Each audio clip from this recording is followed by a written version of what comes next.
అనంతపురం జిల్లా మాజీ ఎమ్మెల్యే గురునాథ్ రెడ్డి ఆసక్తికర వ్యాఖ్యలు చేశారు. నూతన సంవత్సరంలో కొత్తగా ఓ రాజకీయ నిర్ణయం తీసుకున్నామని తెలిపారు.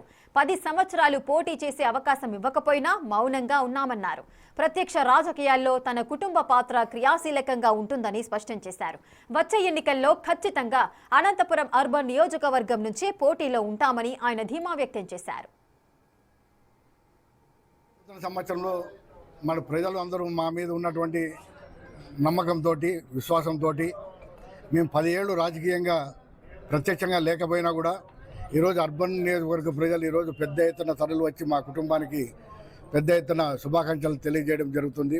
మీరే గమనిస్తున్నారు, ఉదయం 7 గంటల నుంచి మరి ఇంత పెద్ద ఎత్తున అభిమానులు రావడం అనేది మా అన్నగారు చేసినటువంటి నారాయణ రెడ్డి గారు గత ఎమ్మెల్యేగా ఉంటూ మరి పట్టణానికి చేసినటువంటి అభివృద్ధిలో భాగంగానే ఈరోజు నగర ప్రజలు మమ్మల్ని మా కుటుంబాన్ని వాళ్ళ గుండెల్లో పెట్టుకుంటున్నారు.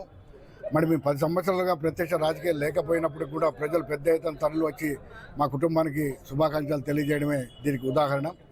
ఖచ్చితంగా మేము రాజకీయాల్లో ఉంటాం, ప్రజలకు మేలు చేసే విధమైనటువంటి పనుల్లో పాలు పంచుకుంటాం, ప్రజలతో కలిసిమెలిసి ఉంటాం, ప్రజలకు తోడుగా నీడగా ఉంటాం. మాకు వాళ్ళు ఏ విధంగా అండగా ఉన్నారో వాళ్ళ యొక్క కుటుంబాలకు కూడా మేము అంతే అండగా ఉంటూ మరి గత పాలన తీసుకురావడానికి మా వంతు కృషి చేయడానికి కూడా మేము సిద్ధంగా ఉన్నాం.